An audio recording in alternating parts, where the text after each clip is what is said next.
আরও একটা নতুন মিনি ব্লগে তোমাদের সকলকে জানাই ওয়েলকাম। দেখে এতক্ষণে নিশ্চয়ই বুঝেই গেছো দাদার রিসেপশনের ব্লগ। হ্যাঁ, আর এখানে এত সুন্দর করে গেটটা ডেকোরেট করা হয়েছে। আর এই পোস্টারটা আমার দাদা নিজের হাতে তৈরি। এখানে আমাদের ফ্যামিলির প্রত্যেকের নাম রয়েছে। এই হচ্ছে আজকের দুজনের ম্যাচিং আউটফিট। আর এখানে স্টার্টার কাউন্টারও স্টার্ট। অলমোস্ট সব গেস্টরাই চলে এসছে। আজ ফ্যামিলি মেম্বার, ফ্রেন্ডস সবাইকে নিয়ে একটা ছোট্ট করে গেট টুগেদার। তাহলে নিচটা তো ঘুরে ঘুরে তোমাদের দেখালাম, চলো এবার ওপরে যাওয়া যাক। ওপরে দেখি কি আয়োজন।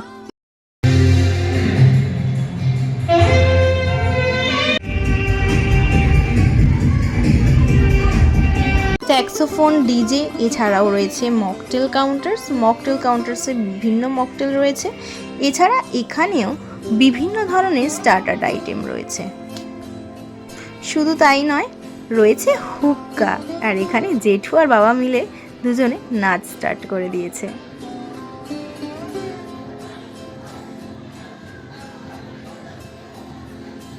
এর মধ্যে নিচে এসে দেখলাম কন্যাযাত্রী এসে গেছে। সবাই এখানে ফটো তুলছে, তার মধ্যে শুরু হয়ে গেছে নাচ।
নাচ গান করে বা সবাই ক্লান্ত, এবার যাওয়া হবে ডিনারে। চলো ডিনারে যাওয়া যাক। এই হচ্ছে স্যালাড কাউন্টার, রয়েছে কড়াইশুটির কচুরি, সাথে স্টাফ আলুর দম, সাথে ফিশ ফ্রাই, রয়েছে প্লেন রাইস, এছাড়া সুলতানি পোলাও, সাথে ফিশ রেজালা আর মাটন রোগান জুস। এছাড়াও রয়েছে বিভিন্ন ডেজার্টের আইটেম। এটা ডেজার্ট কাউন্টার, আর এখানে সুন্দরভাবে ডেকোরেট করা হয়েছে। এটা আমার ক্যাটারারের গাউন। আর এই হচ্ছে আমার রিসেপশনের লুকস। সাজিয়েছিল মেকআপ আর্টিস্ট ইশিকা। ভালো লেগে থাকলে অবশ্যই জানিও। এই কটা দিন আমরা পরিবারের সকলে মিলে অনেক সুন্দর সুন্দর মজার স্মৃতি তৈরি করে রাখলাম। তো তোমাদের যদি ভিডিওটা ভালো লেগে থাকে অবশ্যই একটা লাইক করে দিও। দাদার ফুলসজ্জার ভিডিও দিয়ে ভিডিওটা আজকে শেষ করলাম।